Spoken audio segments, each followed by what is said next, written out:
In this video, we take a deep look at one of the most tactical and dramatic U-2800-meter races you'll see.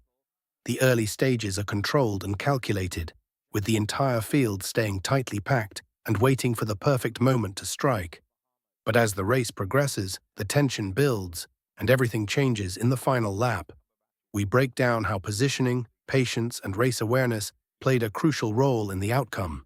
Watch how Jamaica's athletes timed their move to perfection, unleashing a powerful finishing kick that shocked the entire field and turned a close battle into a decisive victory in the final meters. Looking to do battle. Cumberbatch brilliant indoors with Trinidad and Tobago records as we go through the field. Zion Miller of the Bahamas is in 8th, 1:55.66 to get into this final. Had to run pretty fast to get in here. Brendan Hines of Barbados qualified at 1:55.05. He looks like he means business. Jaffa Woodley of Trinidad and Tobago looked good in qualifying, second fastest at 1:54.92. There's the 1500 champion, Kamario Bygrave. This is his preferred event though. He starts in lane 5. Kiran Srichkanjaraja, based in the UK, 1500 on the 17 champion 2 years ago, silver behind the Jamaican Ainsley Brown at 800 meters. Here's his chance. Could have made the Trinidad and Tobago team at the U20s last year. Yashane Bowen of Jamaica ran 4x4 for his team qualifying this morning. D'Angelo Brown of Grenada, they have been running inspired, the Grenadians. And on the inside, Javon Roberts of Guyana, last year's on the 17 800 champion. 3 times a Carifta medalist, Roberts, has 2 1500 silver medals at the under 17 level. Bygrave on paper, the class of the field, 151.10 this year. Stand. Step back.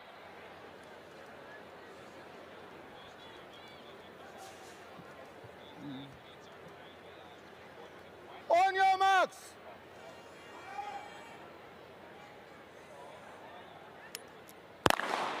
Off they go. 800 final for under 20 boys.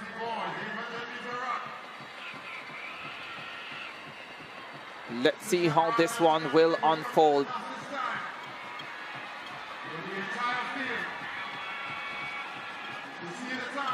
So competitive, this lineup.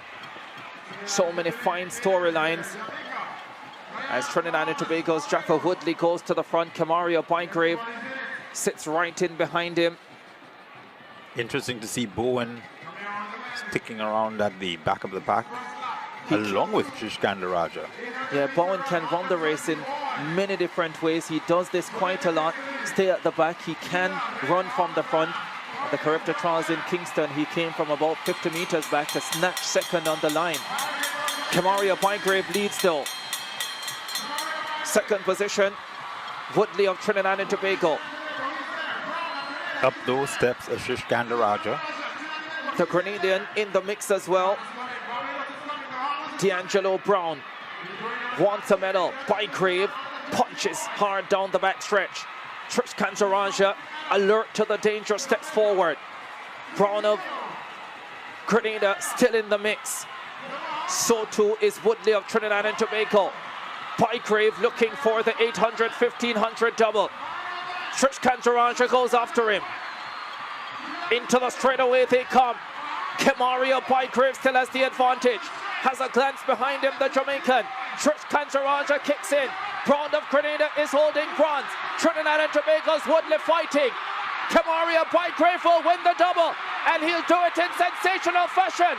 It's gonna be close for silver. Brown gets it for Grenada. Srichkanjaraja settles for bronze. It's a spicy afternoon in St. Lucia. Kamario Bygrave wins gold, but the crowd goes wild for D'Angelo Brown, who gets a fabulous silver. 150. The under-20 boys 800 meters final in St. Lucia delivered exactly what middle-distance fans crave: tactical tension, shifting momentum, and a finish that redefined expectations. On paper, the race looked like a classic clash between proven specialists and emerging talents. But what unfolded on the track was far more dramatic. A race shaped not only by speed, but by patience, positioning, and the ability to unleash everything in the final meters. From the start, the pace was controlled rather than explosive. Unlike sprint events, the 800 meters often punishes those who go out too fast, and the athletes seemed fully aware of that reality. The opening 200 meters saw the field remain tightly packed, with no clear leader willing to take full responsibility for the pace. This cautious beginning immediately set the stage for a tactical battle, where positioning would become just as important as raw speed. Jamaica's trio, Jashan Poen, Kieran Shish Karaja, and Kamario Bygrave, executed this early phase with composure. Rather than forcing the pace, they settled into strong positions within the pack, conserving energy while keeping themselves within striking distance. Meanwhile, athletes like Trinidad and Tobago's Jeffa Woodley and Barbados's Brandon Hines stayed alert, carefully tracking every move and avoiding unnecessary surges that could compromise their finishing strength. As the race approached the 400-meter mark, the tempo began to lift slightly. This is often the phase where contenders start to reveal their intentions, and the field gradually stretched out. Kamario Bygrave, known more for his 1,500-meter strength, looked particularly comfortable at this stage. His relaxed stride and efficient movement suggested that he was waiting for the race to develop, rather than forcing it prematurely.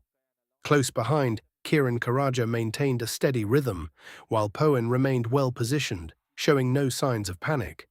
The decisive moment began to build with around 300 meters to go. This is where the 800 meters transforms from a controlled effort into an all-out test of speed endurance. Athletes who had conserved energy now started to move, and the pack began to break apart. Woodley made an assertive push, attempting to seize control before the final straight, while Hines responded to stay in contention. For a brief moment, it looked as though the race might slip away from the Jamaican athletes. But what followed was a perfectly timed response. Entering the final bend, Jamaica's runners shifted gears with precision. Instead of reacting in panic, they accelerated progressively, maintaining form while increasing their cadence. This controlled surge allowed them to close the gap without burning out, a crucial detail in a race where timing is everything. Then came the final straight, and with it, the moment that defined the race. The leaders were nearly level, each athlete fighting to maintain form as fatigue set in. Arms tightened, strides shortened, and the margin between victory and defeat became razor-thin. It was here that Jamaica's execution proved decisive.